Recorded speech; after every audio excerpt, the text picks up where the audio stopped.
Ladies and gentlemen, please put your screen on full view. Please put your screen on full view.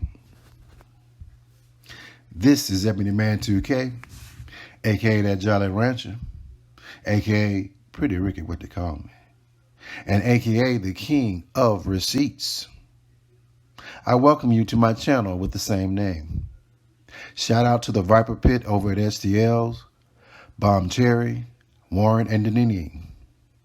Also, I want to send a shout out to the Clout Chasers and the chat members of TMR Talks, Kels, Keeping Up with the Goddess, and CHRISSY with the T. Make sure when you come in, you hit the like button, subscribe, and set the notification bell to all. I understand that you may be listening while you're driving, cooking, working out, or at work, so your time is greatly appreciated. Again, I welcome you, and I hope you enjoyed this presentation. Peace.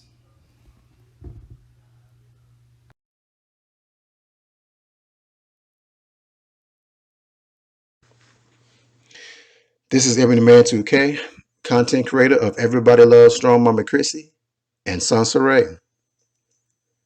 Today, I'm here to make the statement that idiots are running amok on these YouTube streets, and they must be stopped. I mean, it's getting out of hand, people. You got content creators running pyramid schemes. You got some faking subs, others faking deaths. And you got some running off on the plug not once, not twice, but 3 times or later. It's getting to the point now that I don't know who to trust. And let's talk about these content creators talking about my subs this and my subs that. Listen, there's one thing I've learned, that on these YouTube streets, ain't no my subs, bitch. These subs don't belong to nobody, bitch. You asking where they been? The answer gonna be, I'm gonna be where I'm at the time. You can't be no content creator trying to choose up on a sub. You gotta let a sub choose up on you, bitch. And if you really love the subs, set them free. That's right. Just set them free. Shit, if they come back to you, then it was meant to be. Due to all this nonsense, I had to come up with some rules of engagement on how to conduct oneself in these YouTube streets. I wrote the YouTube commandments for all the rats out there to abide by. And I did it in the spirit of the Notorious B.I.G. song, The 10 Crack Commandments. Now, open up your screen to full view so that you can read my lyrics as I flow with my 10 commandments one by one. Make sure you listen closely so that you don't miss anything, especially the last bar of the song. Okay, you ready? Well, let's get it. 1, 2, 3, 4, 5, 6, 7, 8, 9. It's the 10 rat commandments. What? 1, 2, 3, 4, 5. 1, 2,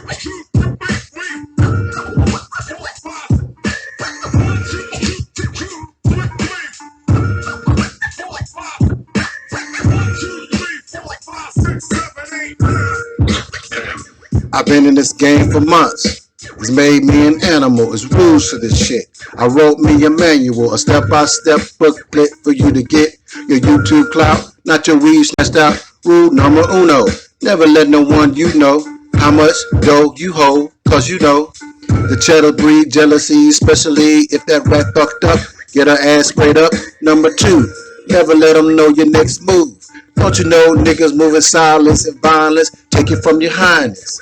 I done squeeze mad clips at these dudes for their clicks and views. Number 3, never trust nobody. Your mom set that ass up, probably gassed up, hoodie and masked up. Shit, for that fast buck, she be in the bushes to light that ass up. Number 4, I know you heard this before. Never lose sight of your copyrights. Number 5, never sell merch where you perch. I don't care if they want a tip, tell them dip. Number 6, the network shit, nigga did it. You think YouTube paying you both? Shit, forget it. Number 7, this rule is so underrated. Keep your family and YouTube completely separated. Money and fam don't mix like views with no clicks. Buy yourself a serious shit. Number 8, never keep your game on view. Niggas in your live streams can stream lives too. Number 9 is number 1 to me. If you're gonna dox others, stay fuck from police. If niggas think you're stitching, they ain't trying to listen. They'll be sitting in your kitchen, waiting to start hitting. Number 10, a place called Airbnb for the homeless who got more than a fee. If you ain't got the month's rent, say hell no, cause they gon' want their money, rain, sleet, hell, snow. Follow these rules, you have mad bread to break up. If not, 24 years on the wake up. Slug hit your temple, watch your frame shake up. Caretaker did your makeup. When you pass, Chris six my man straight up. And after that, told her kids, hey, it's time to wake up. Hershey sucked a good D and could hook a steak up. Gotta go, more pies to bake up. Word up.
It's the 10 rat commandments. What?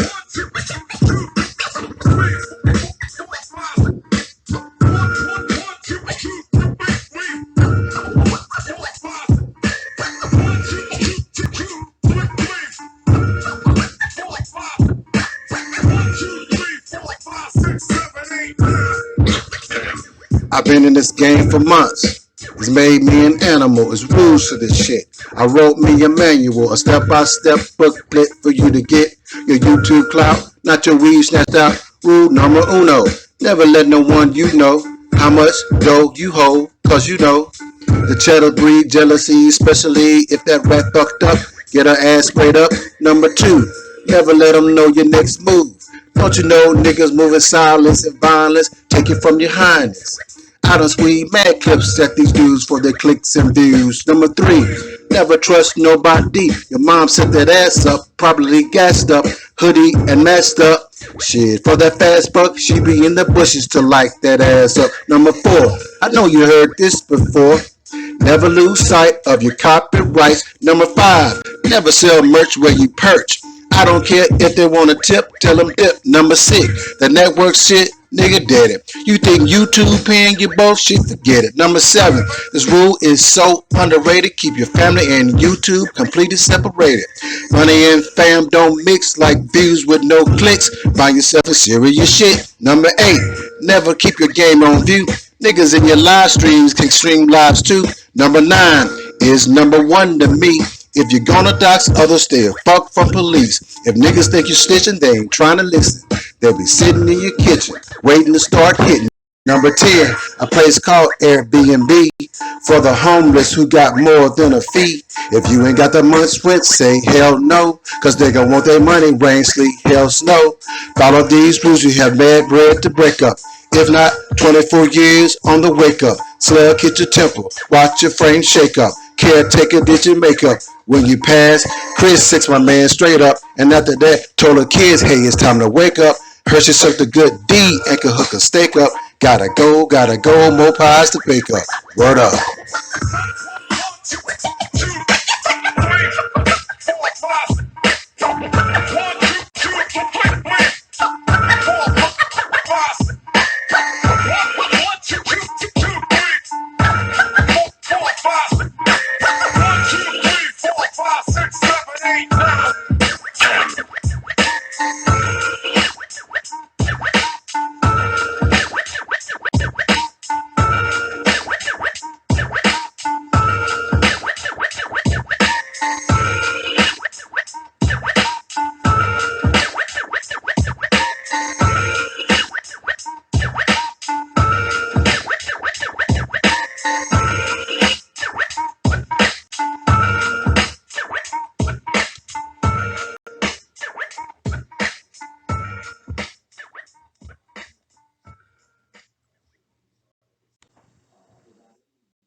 This is Every Man 2K.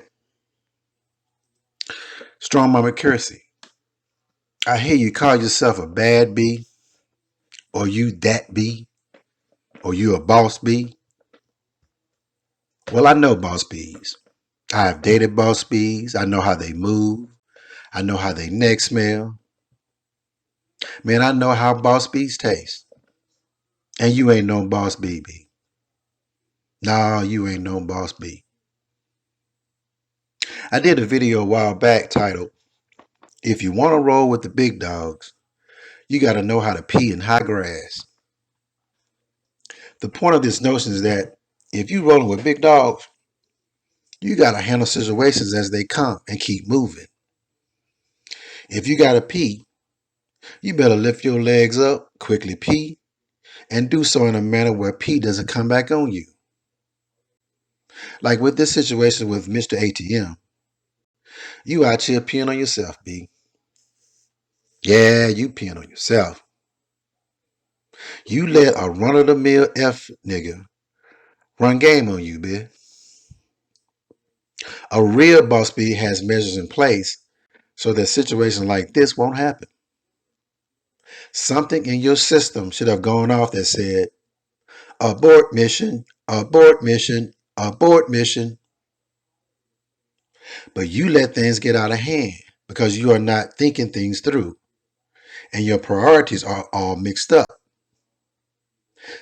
You seem to be focused on childish things and not the things of a responsible grown adult. When I was a child, I spoke as a child. I understood as a child. I thought as a child. But when I became a man, I put away childish things. Chrissy, I'm going to let you marinate on that for a sec while we go ahead and listen to what you had to say yesterday.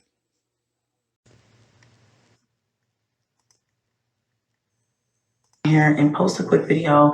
I'm about to go to bed. It is the middle of the night. It's about 2:30 in the morning. And I wanted to go over kind of why I've been MIA and haven't really been posting. I know you guys are probably like, what's up with your girl? Like nobody's talking. What's really happening? No, there's not a lot going on. And I thought I would just come and update you guys and say, first of all, I am here. I posted a couple things the other day. And I just really, I guess there's no real excuse for why my uploading has been very, very sporadic and not consistent. And there's a lot of breaks in between my posting. And it's really just, I am overwhelmed. I'm just really, really overwhelmed right now. I really wish there was a better excuse. I just don't have one. I think I've been beating myself up over it a lot because I really feel like I should be able to do more because it's like, this is what I do. I've been on YouTube for 8 years. By now, I should know how to juggle the kids and home life and shopping and cooking and cleaning and being able to still edit and vlog and stuff like that. And I kind of feel like I don't know what I'm doing anymore. And I don't know why I feel like that, to be honest, guys. I kind of just feel lost right now. And I think it's because I'm stressed. I'm tired. I'm sleep deprived. And I think a lot of that has to do with the quarantine and everything that's going on, the kids being home and us being in quarantine together for 5 months. It has really taken a toll on me and probably them, I'm sure, but probably more so me because everything falls on me. I'm the one at the end of the day who has to cook all the meals. I'm the one who has to kiss all the boo-boos. I'm the one who has to solve all the problems and break up all the fights. And I'm the one that has to, run to the grocery store and get groceries every other day or whatever. And I'm the one who has to cook all the meals and clean up all the messes. And I'm also the person that has to make sure that I'm making enough money to support the household. So I'm stressed and I'm overwhelmed. And no, this is nothing different than what I've been doing for the last 8 years or forever, as long as I've been an adult. But it's different in the sense that I don't get any me time. I don't get any time to sit and collect my thoughts. I haven't had any time to sit and do just work uninterrupted, and it's really, really taking its toll on me. And I'm the type of person I can't, when I feel overly pressured, it makes me clam up. I don't thrive in pressure filled environments.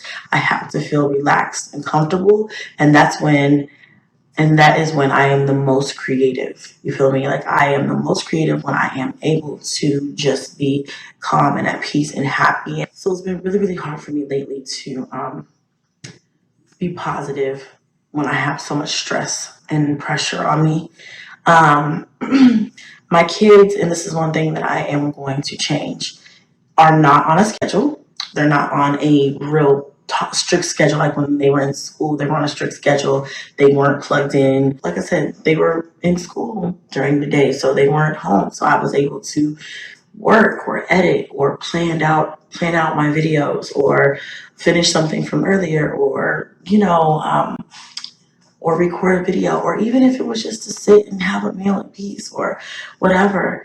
And I know I did have, Onyx and Blaze and Junebug at home, but it was way different dealing with it was way different than dealing with just the three little ones, because they're also going to take a nap. You know what I'm saying? So it was still kind of hectic, but it wasn't like I didn't have all 9 kids on me all at once all the time.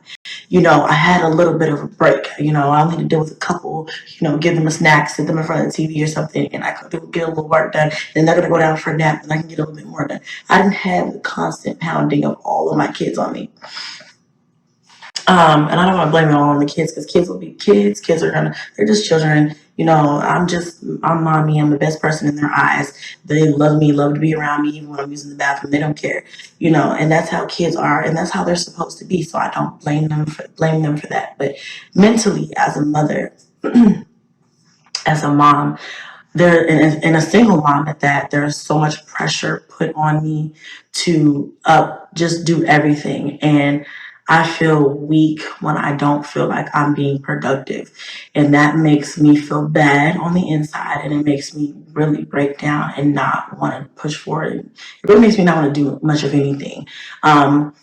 I get, it's because it's funny, because like some days I'm like, okay, I can do this, I can really edit, like the other day, that's how you guys got these videos. I stayed up, I basically pulled an all-nighter, and I got these videos edited for you guys, and I got them out, and I'm just like, man, but if that's what has to happen for me in order for me to be able to continue to work, I don't think I can do that, because I have to sleep. I get tired, and I can't pull all-nighters every night. Like the other day, I was trying really hard to film a swimsuit haul, and I ended up hating the entire swimsuit haul. But, I was like, okay, I could do this. I could film this haul, and it's just like, there's always, I feel like, these barriers around the house that I can't work in the same space. I feel like I'm starting to feel like I can't work in this space with the kids here.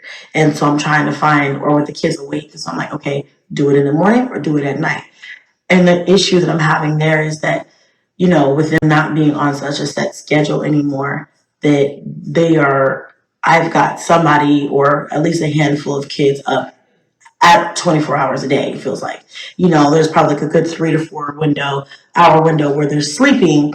And by that time, I'm tired myself. And so I'm sleeping. So I wake up, there's kids there. I get, they're hitting on me hard. All day long, we're going hard. And then all night long, we're going hard. And it's just really taking its toll on me. So I told myself, going forward, I'm going to put them on a very strict schedule. There will be no more leniency, and I know it's summertime, but, we're going to have to go back to an in-school schedule, especially because they are not going back to school. My kids personally are not. Right now, with the whole COVID thing, I'm not comfortable sending them, so they're going to be at home, distance learning. And I am scared, because if I continue to go on this path, I will very well may not be able to work. You know what I'm saying? I'm not gonna be able to make money, because I'm not gonna be able to be productive. I'm in a funk. And I think it's because my environment is chaotic, because there's no schedule, there's no structure, there's just like, I'm kind of just been winging it, and it's not working for me anymore. It's really, really not working for me, especially because, like I said, I am the one. Everybody's looking at me to survive. I gotta feed the children, I gotta take care of the children, I gotta bathe the children. I'm only one person. I just feel like I'm being spread way too thin. I feel like I'm being spread on from all ends. Like I can't spread any more thin than I'm already spread. And mentally, that takes a toll on a person, because not only do I have to do all of these things physically and mentally, but I'm hard on myself because I feel like I'm not being as productive as I normally could. And my work is really important to me. I love to be able to get on here, do these videos, and not only do I love it, I need to. A big chunk of my income is going downhill just because I'm not organized or just because I'm in this funk. I feel like how some people how writers have a writer's block. I'm having a creator's block, and that's not normal for me. I always have cute little fun ideas for videos, and I see my friends posting and I'm jealous, and I'm like, damn, why can't I get these videos out? I can't. I can't. I'm trying. I feel like ever been in a dream? I don't know about you guys, but when I'm dreaming and if I'm running to or from something in my dream or whatever, if I'm running for any reason, I run slow. It feels like, and I'm always trying to run faster in my dream, and it's frustrating. In my dream, I'm literally frustrated. Like, why can't I run faster? And I feel like the exact same way I feel in my dreams. Like, I cannot catch up, and I think that our schedule will really, really help us a lot. But I don't know, guys. I'm trying to work out of this slump here. There's a lot of things that I really need to do with the house, and like I told you guys, I'm knocking everything out of my closet, and I'm turning that into an office because I really, really want to make sure that I have a space for me. I can't work in my room because, the kids are in and out of my room. I can't work in my bathroom. I've tried to work in my bathroom. I'm in here all the time, and the kids are in and out of here. I don't have a space that's my own, even though my room is my own, but I don't have my own, like, dedicated workspace. And then also my kids are just not on a schedule. So I think going forward, I'm just gonna really starting like ASAP. I'm gonna have to put my kids on a strict schedule, and it's gonna have to be like boom, boom, boom, boom, 8 o'clock in bed. Because guys, it's really showing, like, in my videos, and even like the night when I stayed up all night and I got 3 videos done for you guys. I was so tired. I posted a video that had some of my personal information on it and didn't even realize it because I was so exhausted, and I didn't even get the videos out until the next night. That's a whole nother issue. But I ended up, by the time I did get the videos up and ready to go, I didn't even realize that I had left some of my personal information on a video, and it was just like, that's a rookie mistake. I knew better than that, but I was tired and sleep deprived, and I was working on no sleep for an entire day. And it just was like one of those things. It was a fluke. It was one of those things that happened. So, I'm trying really hard to keep my sanity because I feel like the little old lady who lived in the shoe, who had so many kids, she didn't know what to do. That's what I'm starting to feel like, because I feel like it's just a free for all. We were, at first it was just like survival mode, like, let's just try to make it through the day, because we didn't anticipate to be in quarantine with each other. We didn't anticipate to not be able to leave the house to go many places at all besides like the store and the park, and that's basically it. So now we're here, and so I'm trying to make the best of it, but it's really taking a toll on me, and like mentally. Like, it really is. I'm really stressed. My heart hurts. Like, I want to cry because I'm just so stressed and overwhelmed. And like I said, I put a lot of pressure on myself because I want the kids to be happy. I want the house to be perfect. I want to still be able to work, and I want to be creative. And I just feel like I can't do anything right now. Like, there's not enough of me to go around. There's not enough energy in me to give to everybody and everything. So it's really just like, it's really frustrating because when you really want to do something, you just can't do it. It just really pisses me off. So that's where I'm at right now. Frustration. Yeah, that's about it. I'm just really fucking frustrated with everything right now. So I'm gonna try with the schedule. If you guys have any tips or tricks, hey, the comments will probably be closed, but feel free to DM me. I'm open to suggestions, positive suggestions. I don't want anybody beating me down, because trust me, I'm already hard on myself as it is. I'm open to suggestions, especially going into this next school year where everybody's going to be home, and I have multiple kids with multiple classrooms, multiple teachers, multiple different grade levels. How am I supposed to deal with all of that and still work? I just knew that when summer hit, this corona would just go away. It was gonna like fry. The sun was gonna come out and fry like an egg on the sidewalk, and we were not gonna have this problem anymore. And people were gonna be okay. And then once time, fall came back around, kids were gonna be able to go back to school like nothing ever happened. Well, my dreams have been crushed, and it looks like we're going to be doing this for a lot longer than I expected. So it's scary, and it's uncharted territory. But I've got to make this my new normal. It's obvious this is going to be the new normal. I've got to figure out a way to still be able to be productive in a situation where my kids are never going to be able to leave the house and give me a break. I started putting together a schedule, but I'm going to have to seriously put it together and stick to it, because I have a habit of doing putting together stuff like that and not sticking to it. So I'm gonna put it together and I'm gonna actually follow it to the T, and I'm gonna try to make sure I write in time, dedicated time to work, edit, and stuff like that. And I really hope that helps solve my problem, guys. I'm so down and out right now. I don't really know.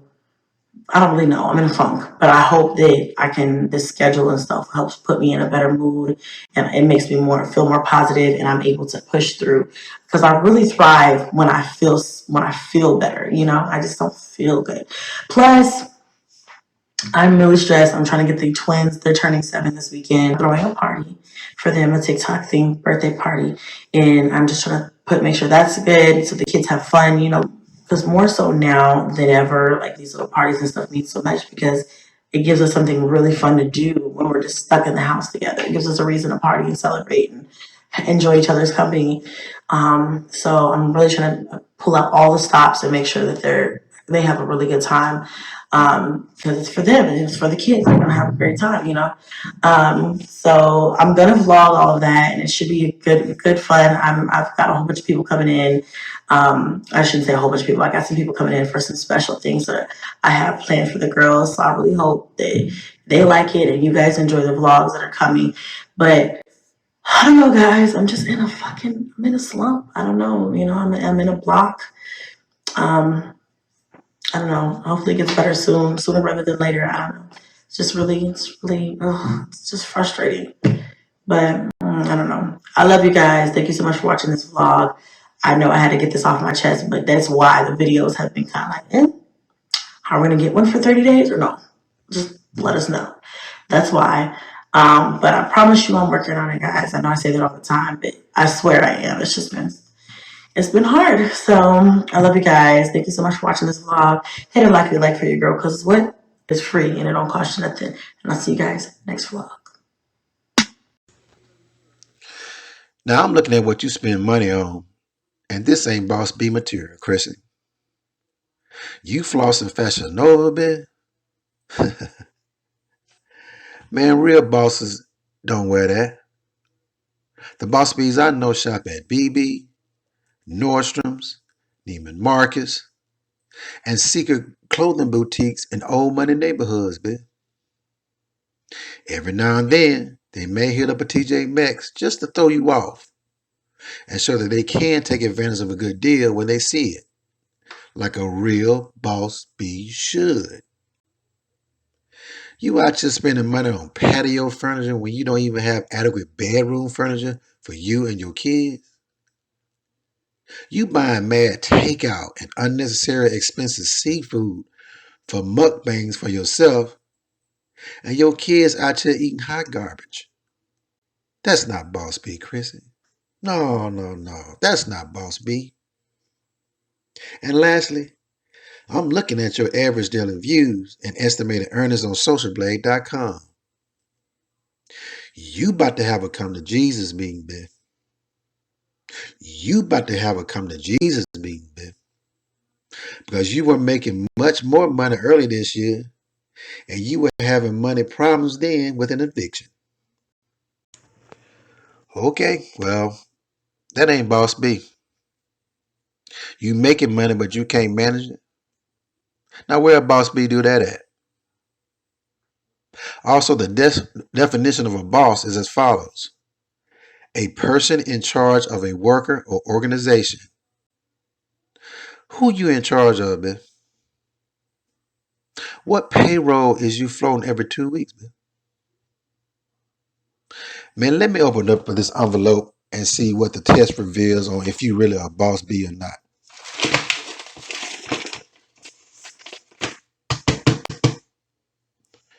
The test results say, strong mommy CHRISSY, you are not a boss baby.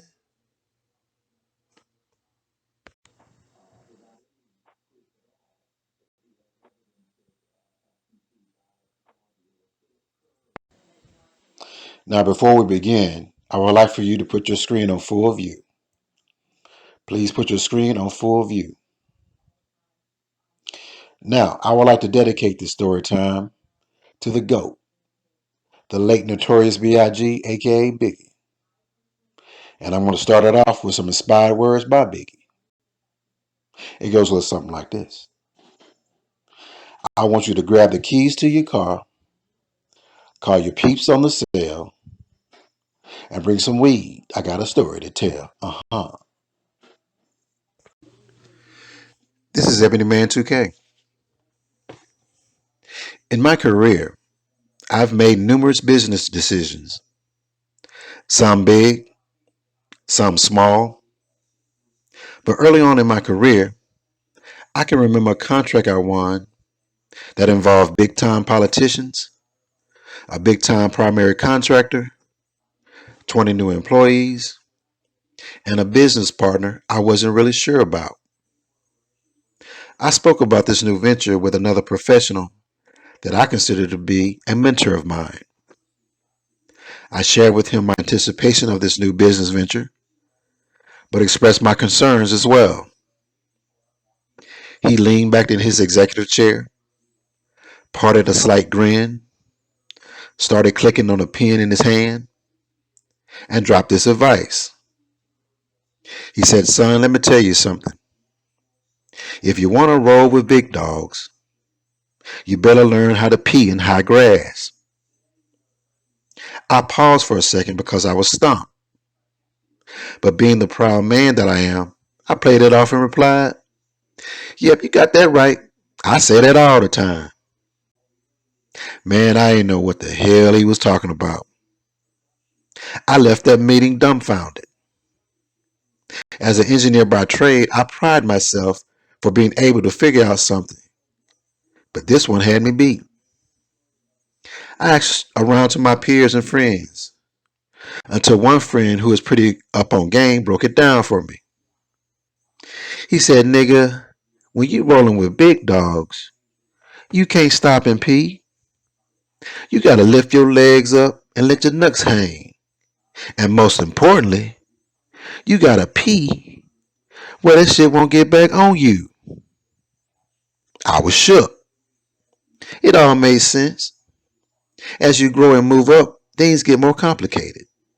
The stakes get higher. The game gets played at a different level. Didn't Biggie say more money, more problems? He was right. Segue into my jazzy life. I listened to her recent rant in her car about her YouTube problems. Basically, she was talking about how people are talking about her and somebody stole her bike. I'm looking at her numbers, right? She currently has 40,000 subs and 22,000 daily views.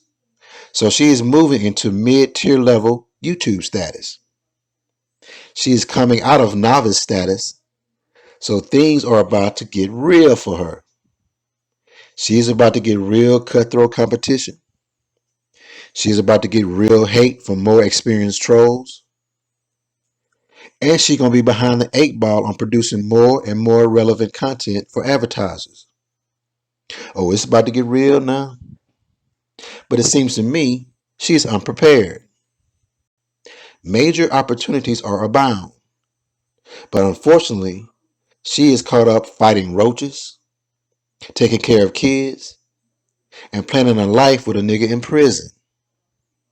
But more importantly, she is in her feelings about what people say about her. Jazz, what the fuck are you expecting? You up on YouTube every day exposing your daily life to the world, and negative responses from viewers is driving you to depression? Well, I got a running joke for Sansa Ray that I might apply to you, Jazz. It goes like this. Jazz goes to the doctor and tells doctor, look, every time I do YouTube, it hurts right here. Doctor says, it hurts right here? Jazz says, yes, it hurts right here. Doctor says, every time you do YouTube? Jazz says, yes, every time I do YouTube. What do you think I should do, doctor? Doctor says, common sense tells me maybe you should just stop doing YouTube. Now, Ebony Man 2K gonna tell you, if you don't stop YouTube, you better put on your big girl panties and learn how to pee in high grass. This short music video serves as an introduction to my upcoming series, Story Times with Ebony Man 2K. It gives you a glimpse of the type of people, places, and things I have experienced early on in my young adult life. My subscribers have asked me to share my experiences dating in Atlanta, my time spent in Rio de Janeiro during Carnival, freaknik stories, and other general social stories in my life. Some of the photos in this video captured those experiences. The time frame of these photos are from the mid-90s to the early 2000s. Again, this video serves as a prelude to my story times and adds proper context of people, space, and time. This is Ebony Man 2K. Let's get it. This is Ebony Man 2K. I need for you to put your screen on full view. I need for you to put your screen on full view. The title of this song for this music video is called When We Were Young by Adele, and the cover is being performed by Mackenzie Johnson. Please check out our channel and join. Thank you.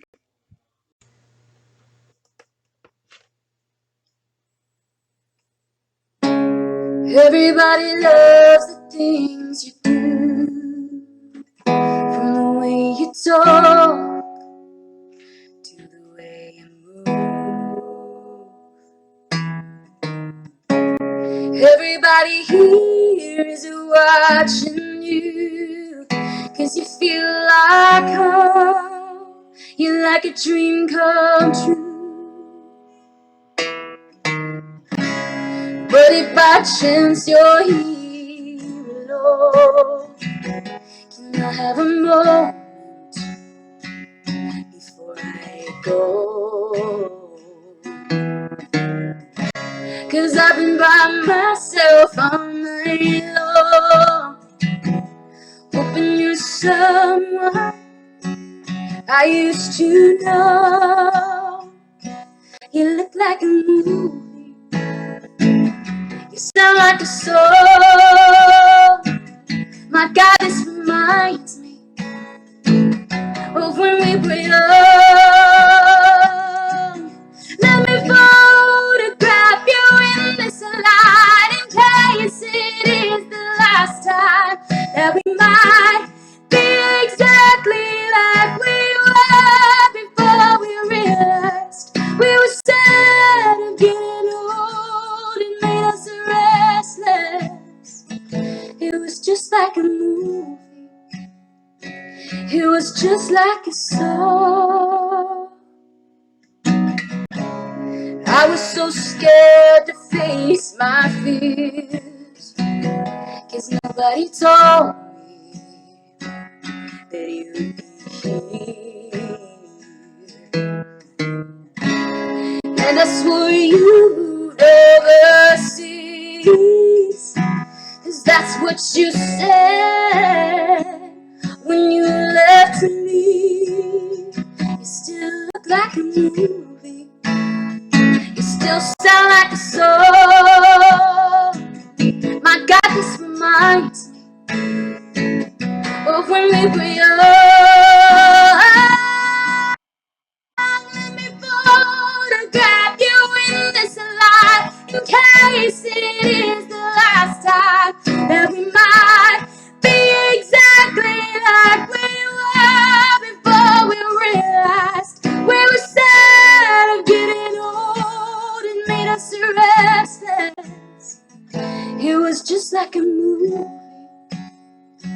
It was just like a song when we were young, when we were young, when we were young, when we were young. It's hard to win me back. Everything just takes me back to when you were there, to when you were there. And a part of me keeps holding on, just in case it hasn't gone. I guess I still care. Do you still care? It was just like a movie. It was just like a song. My God, this reminds me of when we were young.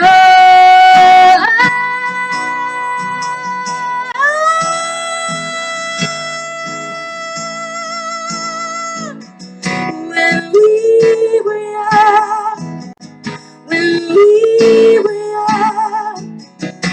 Let me photograph you in this light in case it's the last time that we might be exactly like we were before we realized we were sad of getting old and made us restless. Oh, I'm so mad I'm getting old, it makes me reckless. It was just like a movie. It was just like a song when we were young.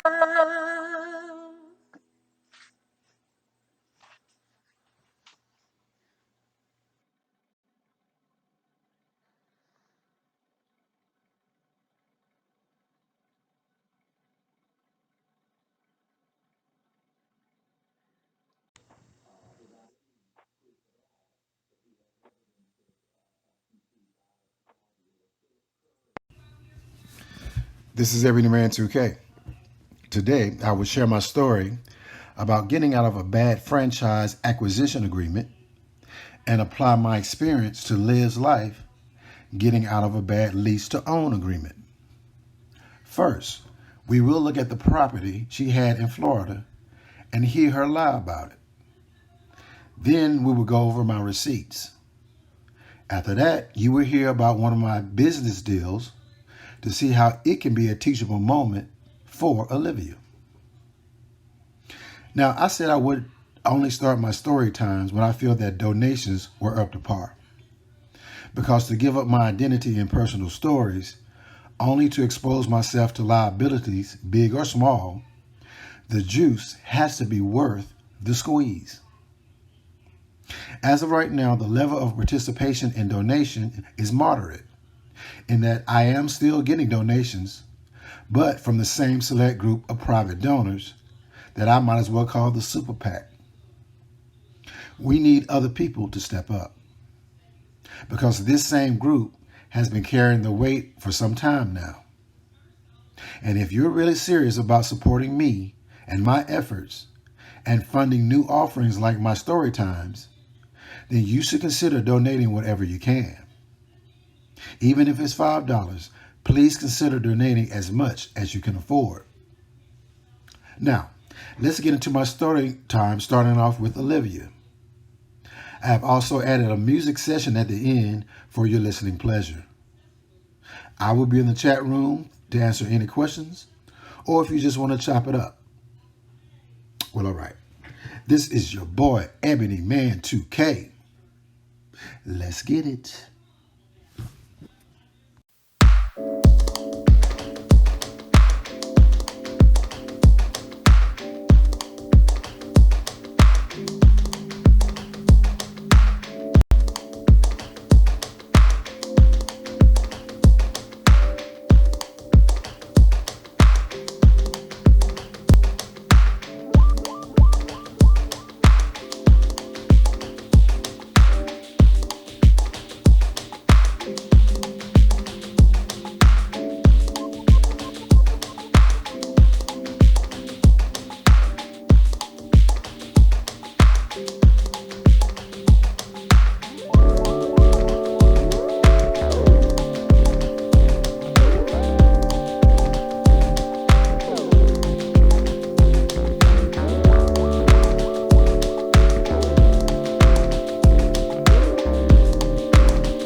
there's a lot that has been said. So as you guys know, I've recently moved out of the house that I had purchased. I'm gonna keep saying that. Like, I don't care what you guys say, I'm gonna keep saying purchase because I'm gonna get into that in a minute. But as you guys know, there's a lot being said about me on these YouTube streets. I don't like to call it that, but whatever. And I feel like I just want to just address it. You know what I mean? I needed my time and my space, and I wanted to address it on my time. And people were like, "You're such a liar because you're not telling us anything." It's like, girl, I don't have, first of all, I don't even have to. I don't have to say anything. I could just go on vlogging and not say anything. But I want to say something because it's obviously, first of all, I don't have no reason to, like, I mean, yes, I do have a reason to keep it to myself because there's really weirdos out there that try to find out your every single move and everything. But other than that, like, I don't want people to think I'm scared because a bitch ain't never scared. Okay, a bitch, a bitch ain't never scared. Okay, so let's talk about the house first, and then we'll get into where I'm at and what I'm doing and all that good stuff. What happened with the house? I moved in July, correct? July. And man, this is gonna be a long video, girl. Go get your popcorn, go get your tea, go get your coffee, sis. I moved in July.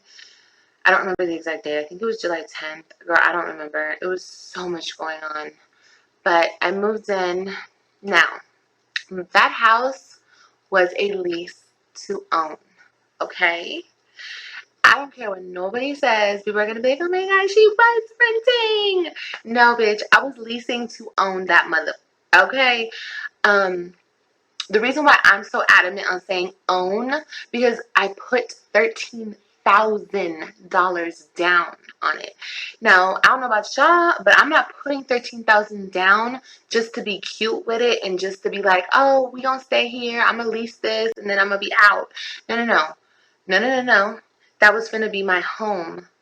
That was gonna be my home until I could actually, lease to own something else or just write out buy something else. But I started working with this program where it was a lease to own program, and they were gonna help you build your credit. Because my credit wasn't. It was enough to buy it, but I wouldn't have gotten the interest rate that I wanted off the house. Girl, it's a lot, but anyway, that's why I am so adamant on saying I bought that house because I put 13K down that I had saved. I had worked my ass off for it. If I was just gonna rent, sis, I would just go rent. Like, I could, it would have been something completely different. I wasn't lying. I just didn't have to say, "This is my lease to own house." No, this is my house. Like, if I'm gonna be in this, I'm gonna do it and I'm gonna keep this mother, okay? And not even. California Document Preparers. Amicable divorce in 6 easy steps. If you can agree on division of property and a parenting plan, we can save you a lot of money. 1. It was a 3-year lease term. Girl, I wasn't even gonna wait 3 years. I was just gonna wait. I was gonna wait a year because my credit is, not that shabby, and then I was gonna just all in purchase it, put in all the paperwork, and just write out own the house. So, anyway, that was the whole thing with that. When I moved into that house, it's not that I couldn't afford it. Yes, I paid $2,000 a month for that house. And it's not that I could not afford it. Because as you know, my husband left the state. We had gotten into it. It was just a lot going on. A lot going on. And I'm not even going to get into that right now. But he ended up leaving and going back to Texas. Okay, fine.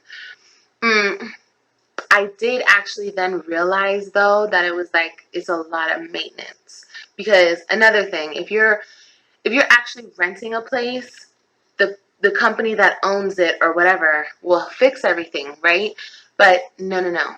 I was responsible for all the fixes, the lawn, the pool, the everything, and it was a lot. It was a lot for me once he had left. So I don't want to say like I needed him to keep the place because I could have worked my butt off, grinded, and stayed in that house if I wanted to. But I was just like, here it is. Here's what happened. A week in from having the house, something was wrong with the pipes in the kitchen. Now, mind you, when I had, showed you guys the house tour, everything was new. Like, they had a new roof, a new AC unit, new tiles. They just remodeled that whole house. So the fact that there was like a huge leak in my kitchen, I was like, I didn't vlog any of this because I already knew how people were going to try to eat it up and talk shit. And it's like, and like I said, a lot of things I do keep off of YouTube. Okay, people don't think I do, but I do, sis. Trust me. So the pipe in the kitchen broke. Girl, it was a whole thing. It was like a whole week to 2 week thing. They had to rip up the cabinets, and girl, they had to just they had to change the pipes in the kitchen, put all the cabinets back. It was a lot. And at the same time, my marriage was falling apart. And it was a lot on me. Like, wow. I look back on it now and it's like, Senator Jones said he'll try to stop President Trump's Supreme Court nominee. Tell him to confirm Judge Barrett.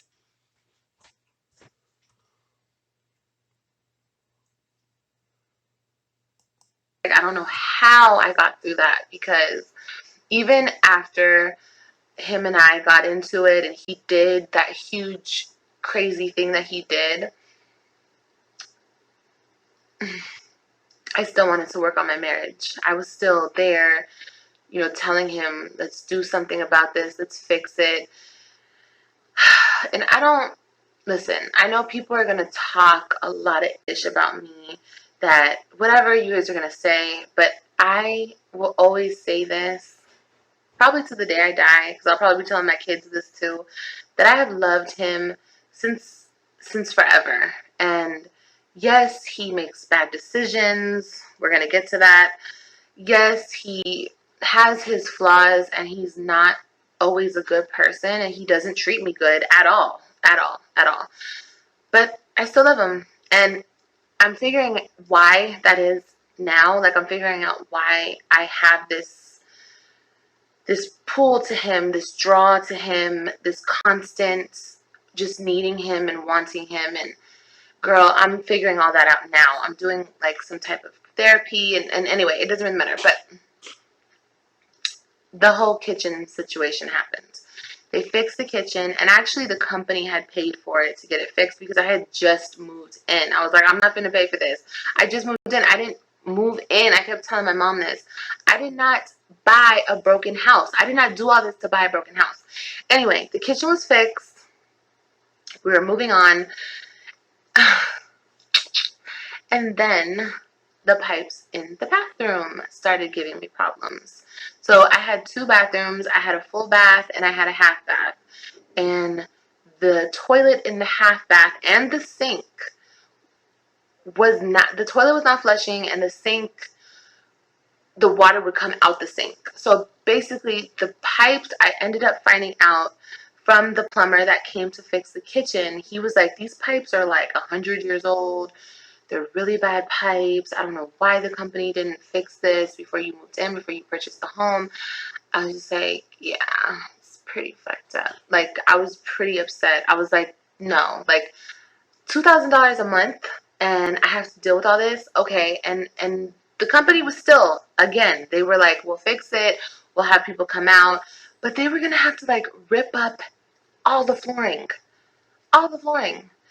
And I was like, the kitchen situation was horrible. I couldn't use my kitchen. Yes, they took off, they credited me a certain amount during that month on the payments. But I was like, no, I have a baby. I'm not going to live here while y'all rip up these floors. I was just over it at that point, honestly. Like, the kitchen pissed me off, but then the bathroom, I was just like, I'm over it. Like, I'm freaking over it. On top of it, the maintenance of the house. And I don't want to say that, and I don't want to stress it like, oh, I couldn't do it because he wasn't there, because I could have. it became too much with the problems. And then I told my mom, my mom wanted me to stay at that house. She thought it was a great deal. My sister loved the house. It was a nice house. You know what I mean?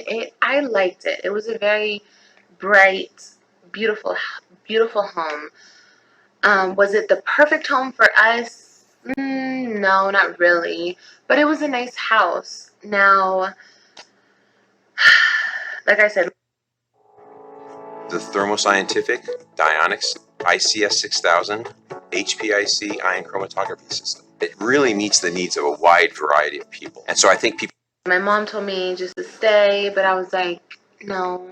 So I had told the realtor, I was like, look, at this point, things are going wrong, and I don't want to stay in this contract any longer because I didn't go into this thinking that the pipes were fucked up. Because if I knew that, I would not have gotten the house. Like, no, I just wouldn't have.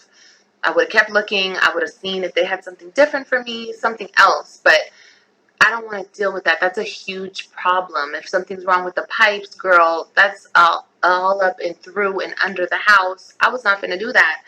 And I also told my mom, I was like, there's already 2 things that happened with this house already. So if I keep it and I'm in it for 6, 8 months, 6 months, 8 months, a year, and something else major happens, they're not going to fix it no more. Like, I'm going to have to do it myself because I've been here long enough. I was still there only like a month or 2. So that's why that's why she was offering to fix these things, for free.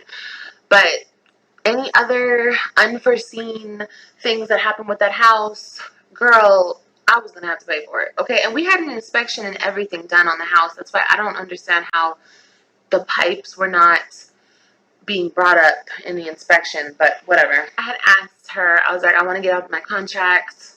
Can I get out of my contract? And she said, yeah, you can get out of your contract.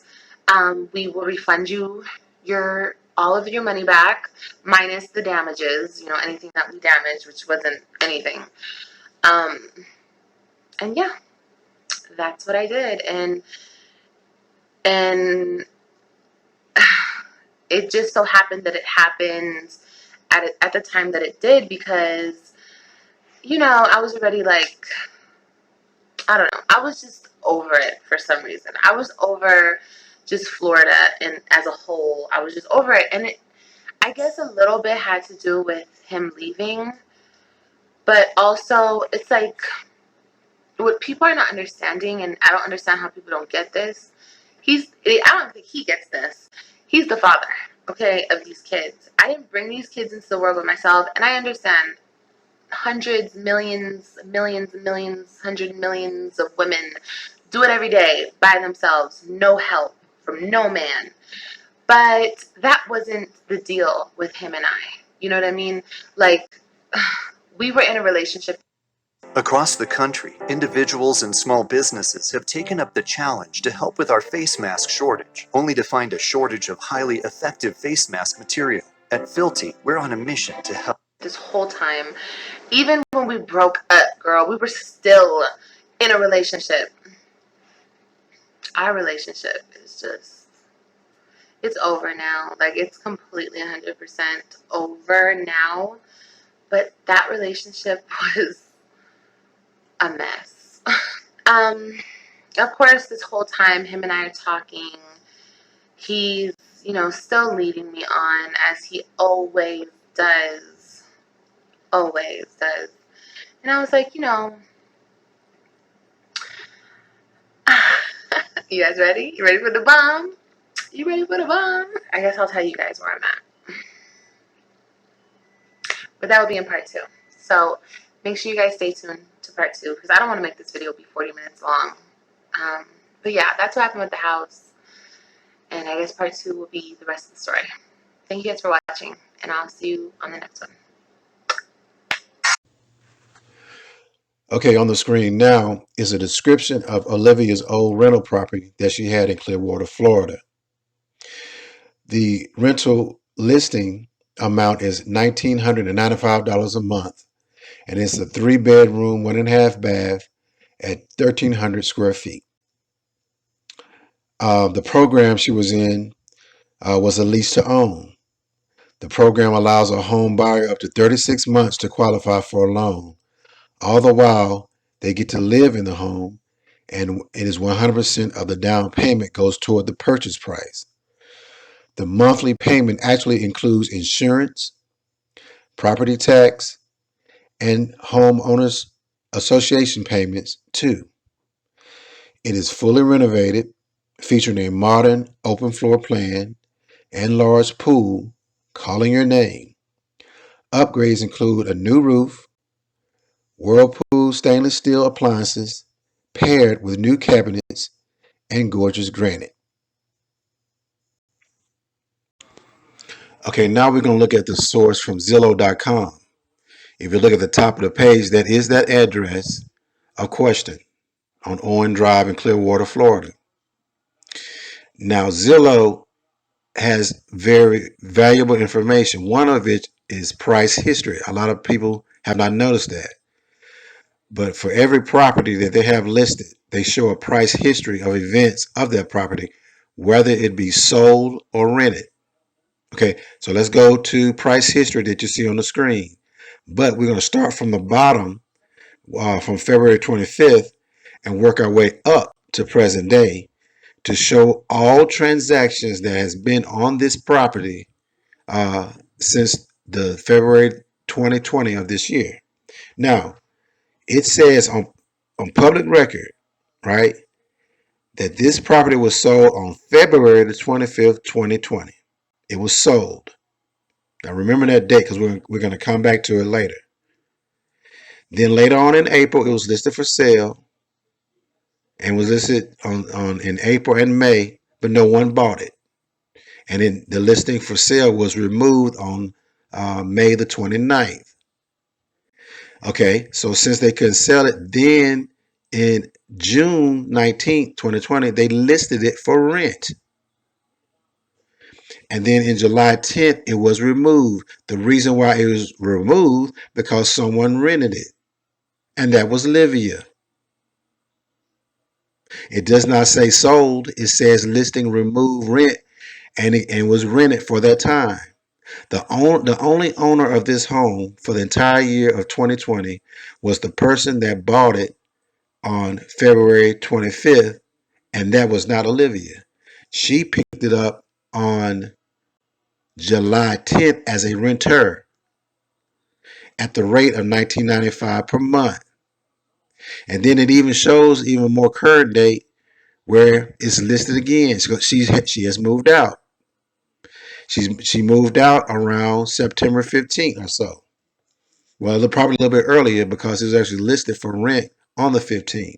So she probably moved out near probably the first of the month. So as you can see, this is a detailed listing, if you will, of the price history of this property for the most part of 2020. There is no listing or documentation that Olivia gained any type of ownership. The only ownership the only sole listing that it has was on February the 25th, 2020, at the very beginning of the year. And then from that point going forward, it was all rental, all rental, all rental. Olivia picked it up in July and she left it in September. Now, I say remember this February 25th date because we're going to come back to it a little bit later. Well, all right, here it is, ladies and gentlemen. Here's that candy, that Jolly Rancher. Here is that lick. What you see on screen now is a copy of a rent-to-own lease agreement as governed by the state of Florida. The specific lease agreement that Olivia signed should be almost identical to the one we see here on screen, in that both of them were written specifically with respect to the rules and laws of the state of Florida. Now, I have already read through this document, and it reads just like a typical rental agreement in the beginning, as it refers to the basics like the rent amount, the term of the agreement, the security deposit, etc. But the agreement ends with a section that covers the elements of the purchase option. That section is number 24, and we can start from there. So pull up your screen on full view as we review together item number 24, points A, B, and C from this agreement. Okay, this is the option to purchase provisions, starting at number 24 from the rental agreement. And it reads as follows. Number 24, option agreement. Landlord grants to tenant an option to purchase the leased property herein on terms and conditions as follows. A, term of option. At any time during the lease term described in this agreement, tenant may elect to purchase the leased property, including the personal property located thereon. In the event tenant defaults in the terms and conditions of the agreement, including but not limited to non-payment of rent or other violation of the conditions of the lease portion of the agreement, the option to purchase shall automatically terminate without further notice from the landlord to the tenant. B, exercise of option. Tenant shall have the right to exercise this option only by delivering to the landlord a written notice of exercise of this option at any time during the lease term, unless sooner terminated as outlined therein. C, and this is probably the most important part of the whole thing. Okay, so let's look at this carefully. C, option payments and purchase price. As consideration for the granting of this option to purchase, the real estate tenant agrees to pay to landlord the amount sum and the execution of this agreement. The option payment in the amount of whatever they agreed to, out of which full rental paid by tenant shall be credited against the purchase price, hereinafter stated at the time of closing. Okay, the total purchase price, subject to any credit stated, is payable in cash or cashier's check, certified check on the date of the closing. This shall not prevent the tenant from seeking financing from any third party for part or all of the purchase price. However, the ability to obtain financing or the favorability of the terms thereof shall not be or create any contingency on the performance of the terms thereof by the tenant. Okay, the option amount in the amount of whatever they agreed to, given therein from tenant to landlord, is non-refundable to tenant. Let's read that one more time.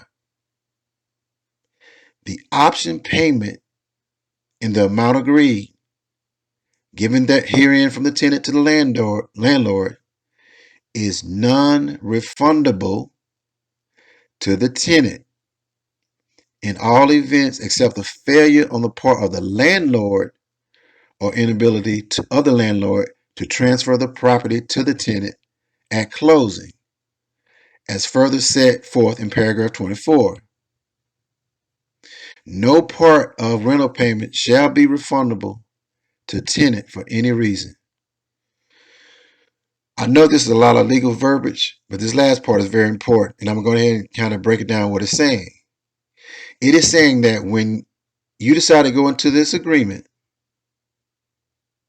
that amount, which for Olivia would have been $13,000, is non-refundable. And the only way she can get her money back is due to the fault of the landlord. Like the landlord would have to slip up on this deal or do something wrong or couldn't provide the property in a proper manner for her to say, okay, well, I want my money back. But she cannot get her money back if something goes wrong on her end.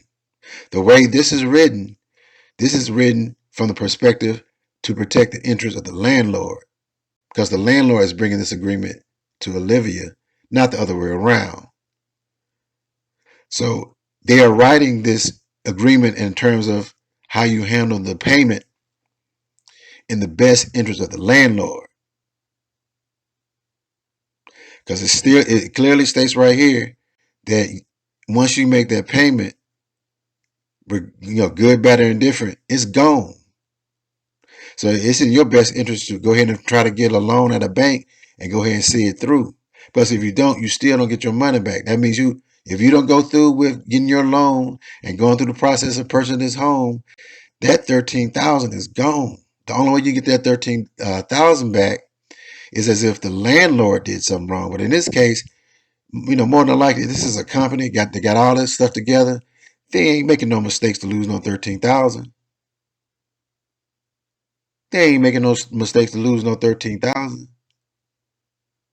They gonna make sure all their I's are dotted and T's crossed to make sure they get the $13,000. I mean, you gotta look at it from their perspective. They wrote this agreement so they can't lose. They probably already knew that Olivia ain't got no good credit.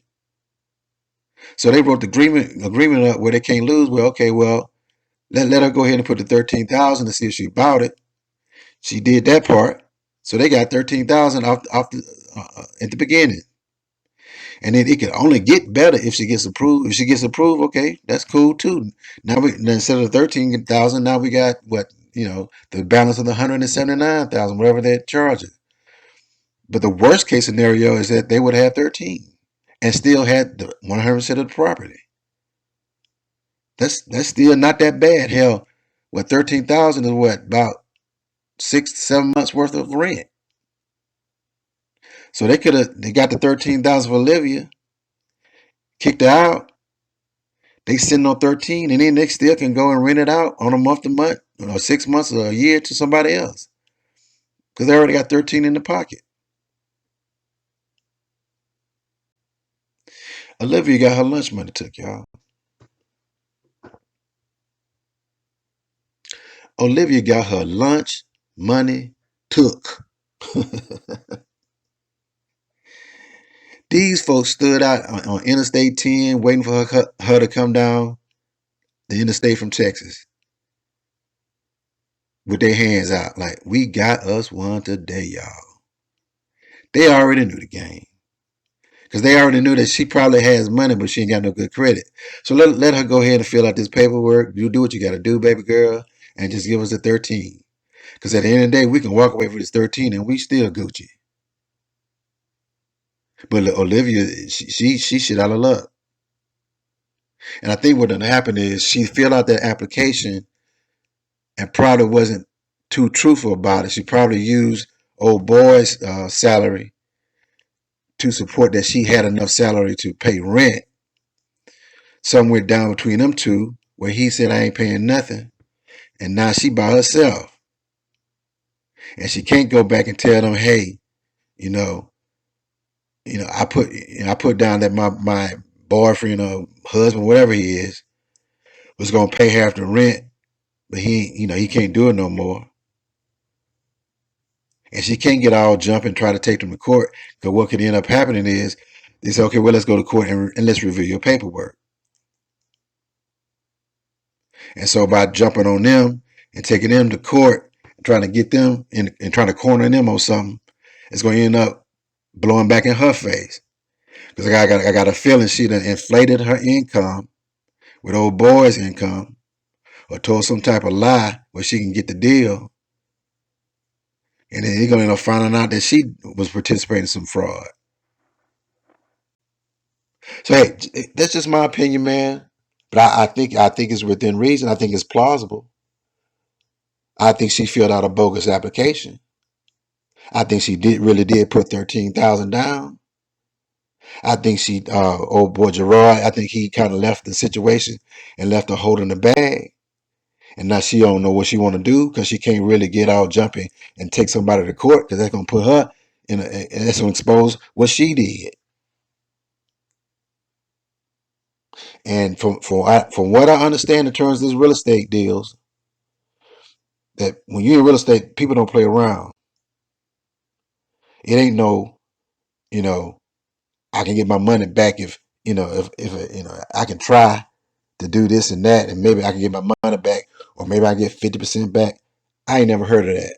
All I heard is once you put the money down, it's 100% non-refundable. So hey, that's what I think done happened to Olivia. She done lost the money, and she all depressed because she can't get it back. And I think I heard somebody say, "Well, how she get, her U-Haul truck and she in another place?" That ain't 13,000 worth of stuff, y'all. I mean, that's a couple thousand here and there. I mean, you talking about hundreds of dollars. It ain't no 13,000. I mean, 13,000 like a little. That's almost like a little Hyundai. You can do something with 13,000, but this little U-Haul stuff she doing, that's just small money. I mean, you can lose $13 and still do what she doing is what I'm saying. Now I'm gonna go ahead and give you a little short story about what I've done in a situation like this, and we're gonna see if we can apply. So give me a second. I'll be right back. Okay, so here's a short story time that I'm going to give to you that is relative to the matter at hand with Olivia. Now, I said I will only start my story times when I feel that donations were up to par. Because to give my identity and personal stories only to expose myself to liabilities, big or small, the juice has to be worth the squeeze. As of right now, the level of participation in donation is moderate, in that I am still getting donations, but from the same select group of private donors. We need somebody to stand and step up, because this same group has been carrying the weight for some time now. And if you're really serious about supporting me and my efforts and funding new offerings like my story times, then you should consider donating whatever you can. Even if it's just $5, please consider donating as much as you can afford. Okay, around 2008, I had just gotten to a position financially where I could afford to invest in outside business ventures. I had liquid capital in the bank.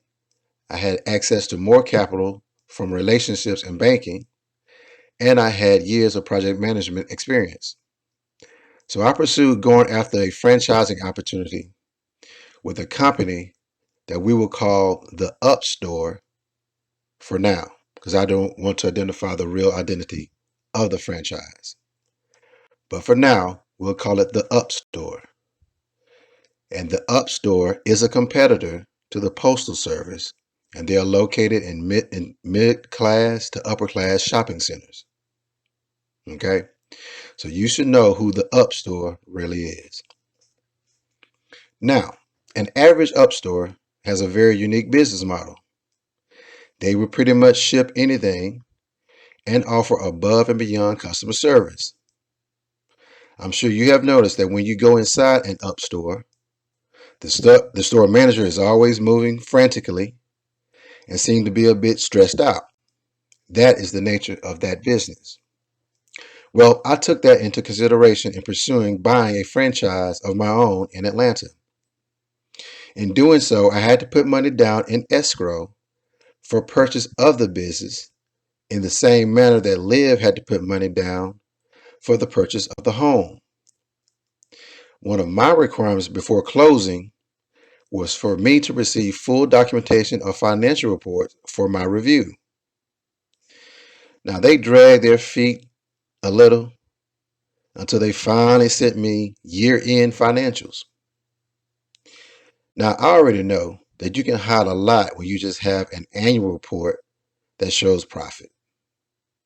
I needed to see month-to-month financials to see what's really going on, because monthly and weekly reports show any cash flow issues. So after I put money down in escrow, I finally got my monthly reports. And sure enough, they showed that a typical Up Store loses money the entire year, but makes it up all in 2 months in November and December as the volume of packages multiply for the holidays.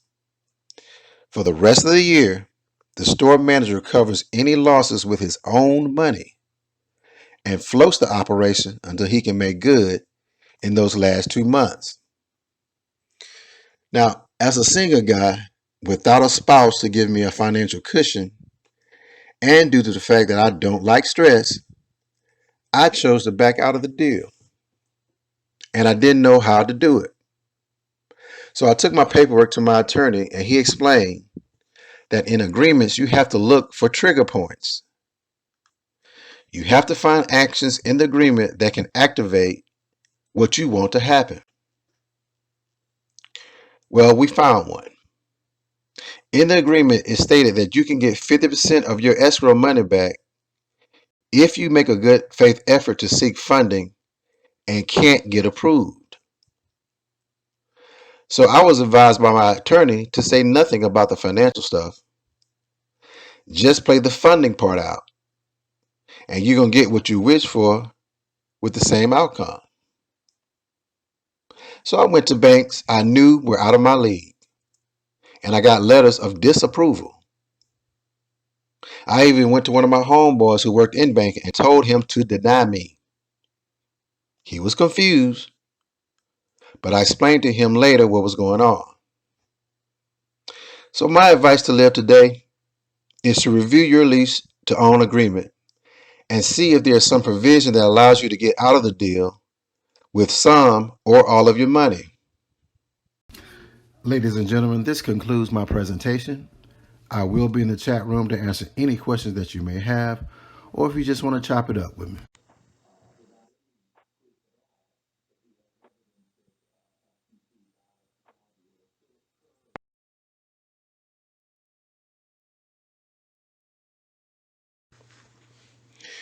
This is Ebony Man 2K, content creator of Everybody Loves Strong Mama CHRISSY and Sansaray.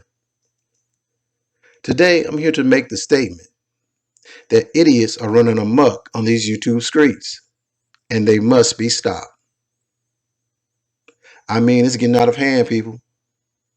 You got content creators running pyramid schemes. You got some faking subs, others faking deaths, and you got some running off from the plug not once, not twice, but 3 times or later. It's getting to the point now that I don't know who to trust. And let's talk about these content creators talking about my subs this and my subs that. Listen, there's one thing I've learned, that on these YouTube streets, ain't no my subs, bitch. These subs don't belong to nobody, bitch. You asking where they been? The answer gonna be, I'm gonna be where I'm at the time. You can't be no content creator trying to choose up on a sub. You gotta let a sub choose up on you, bitch. And if you really love the subs, set them free. That's right. Just set them free. Shit, if they come back to you, then it was meant to be. Due to all this nonsense, I had to come up with some rules of engagement on how to conduct oneself in these YouTube streets. I wrote the YouTube commandments for all the rats out there to abide by. And I did it in the spirit of the Notorious B.I.G. song, The 10 Crack Commandments. Now, open up your screen to full view so that you can read my lyrics as I flow with my 10 commandments one by one. Make sure you listen closely so that you don't miss anything, especially the last bar of the song. Okay, you ready? Well, let's get it. 1, 2, 3, 4, 5, 6, 7, 8, 9. It's the 10 rat commandments. What? 1, 2, 3, 4, 5. 1, 2,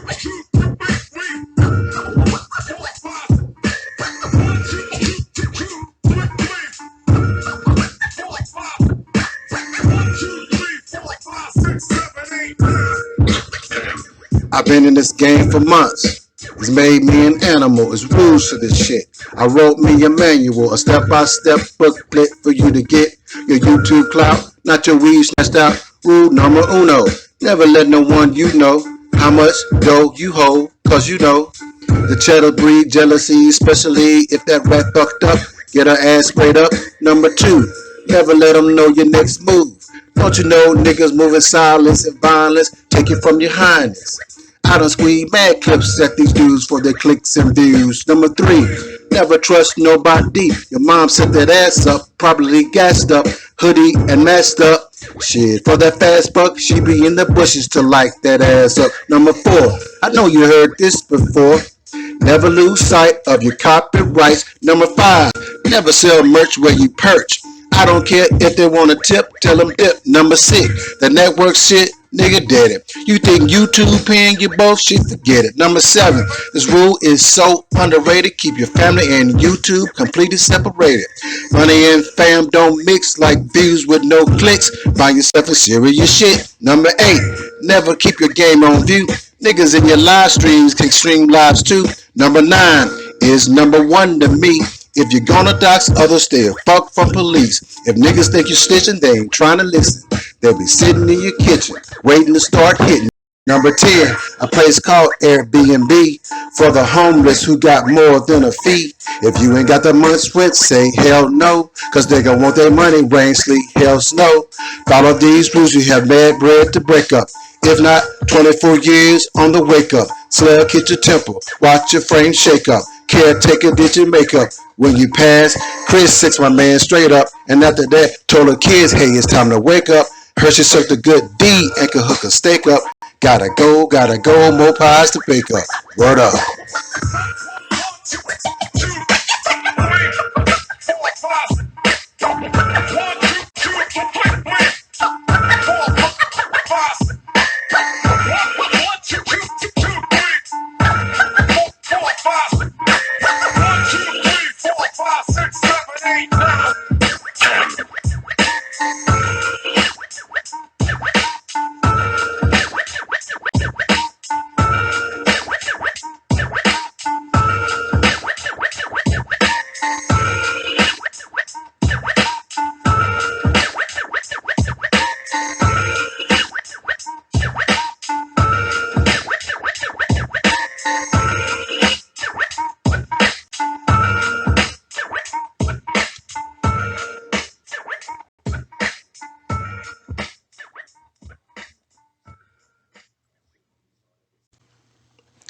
This short music video serves as an introduction to my upcoming series, Storytimes with Ebony Man 2K.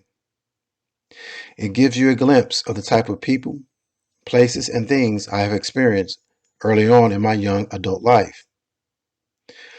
My subscribers have asked me to share my experiences dating in Atlanta, my time spent in Rio de Janeiro during Carnival, freak dick stories, and other general social stories in my life.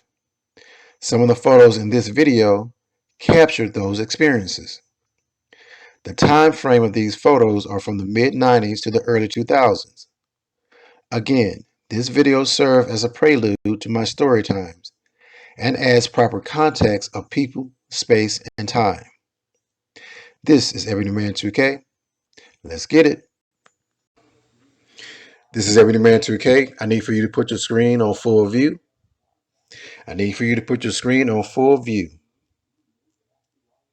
The title of this song for this music video is called When We Were Young by Adele, and the cover is being performed by Mackenzie Johnson. Please check out our channel and join. Thank you.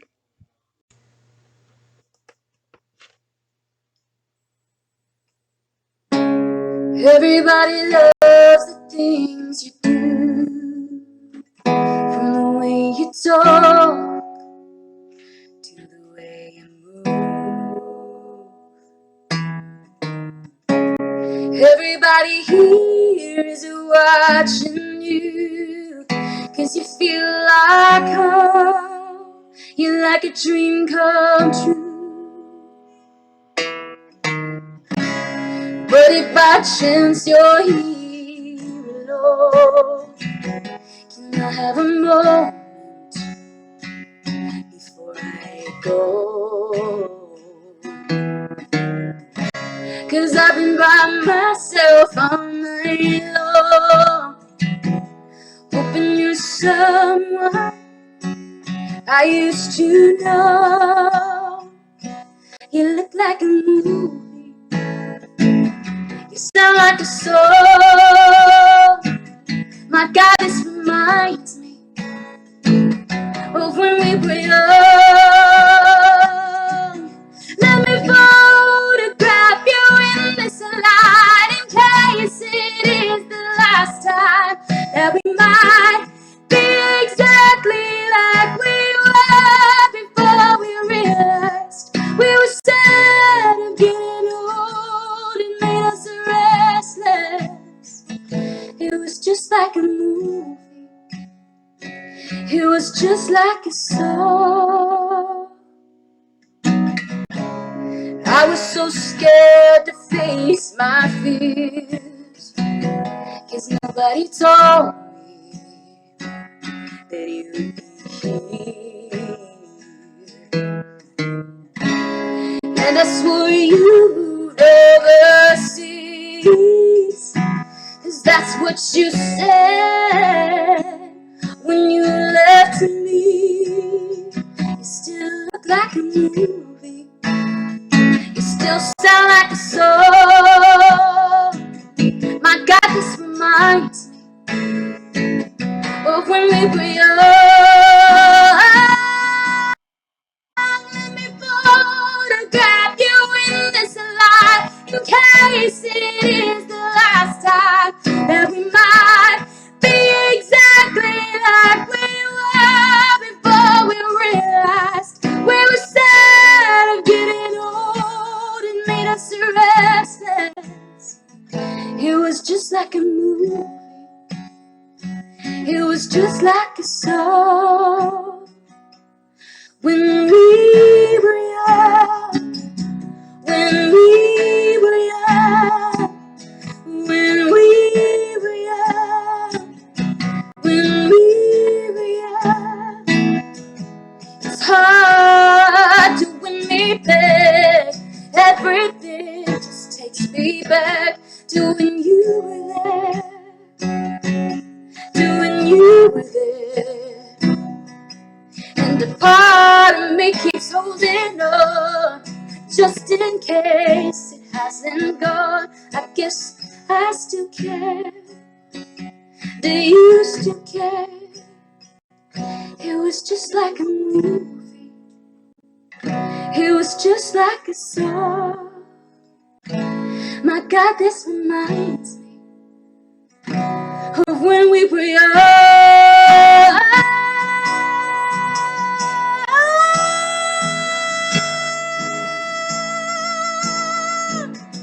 When we were young, when we were young. Let me photograph you in this light in case it's the last time that we might be exactly like we were before we realized we were sad of getting old. It made us restless. Oh, I'm so mad I'm getting old. It makes me reckless. It was just like a movie. It was just like a song. When we were young.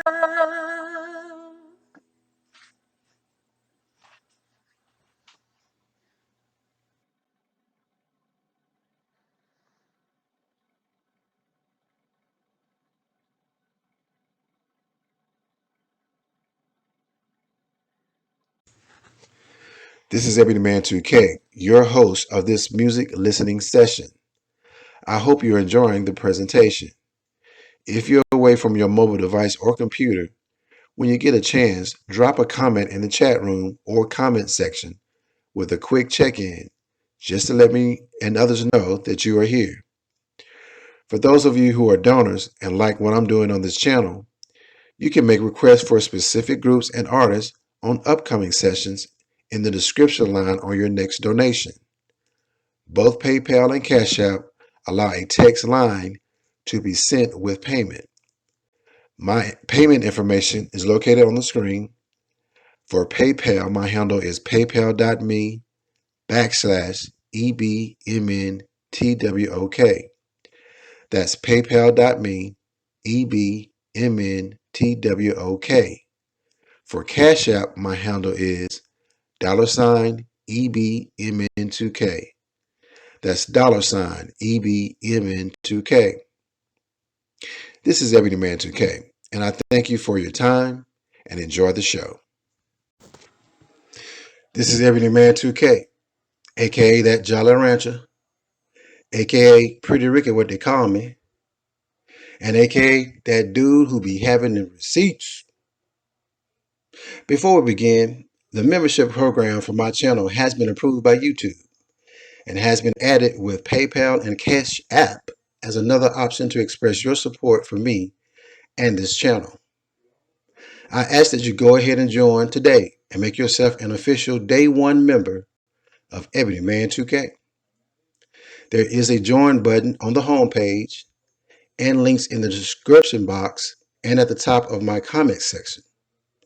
You will get an official members only badge, and I will be adding exclusives from time to time for you to access as a members only participant.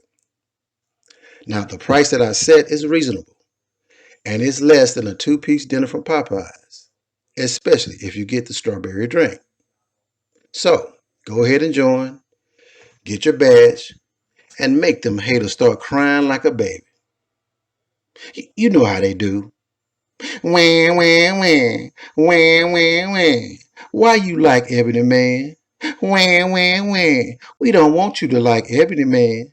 Wah, wah, wah. And you take that badge and say, look, I rock with Ebony Man 2K the long way. Because not only is he funny to me, but that brother is thorough and he be on point with his presentations, especially with his receipts. So you either get with the program or you get to stepping and go kick a can down the street, because that would be a better use of your time than you trying to convince me to go against Ebony Man 2K. I got Ebony Man 2K's back 100%.